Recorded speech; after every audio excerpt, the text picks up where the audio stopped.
Today we're talking about driving modes, and specifically, because we just got snow, this driving mode right here, the wet snow driving mode. So some might ask, what exactly does this do for my vehicle?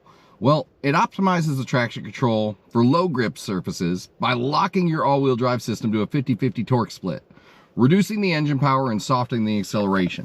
So what this is doing is it's making it so when you hit the gas, it doesn't accelerate too quickly. So, I mean, you got 550 horsepower on slippery surfaces. You may not want this thing to try to take off like that.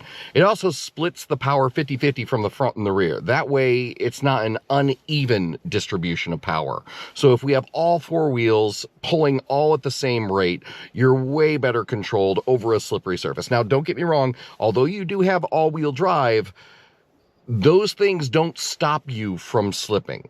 Or more importantly, they don't stop you after you start slipping. So a lot of people, you know, when we get cold weather, they'll be like, hey, you know, I got four-wheel drive or I got all-wheel drive and I'm good, I can drive through. Those drive modes are good for pulling you through something or pulling you out of a hole.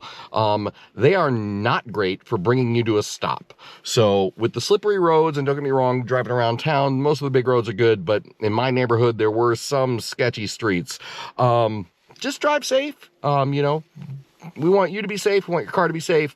Luckily, with these vehicles, when they have that wet snow mode, you know, it tunes everything down to make sure it's definitely a more relaxed ride, but it tunes everything down to make sure that the vehicle isn't being too aggressive on a surface that might not be able to take it.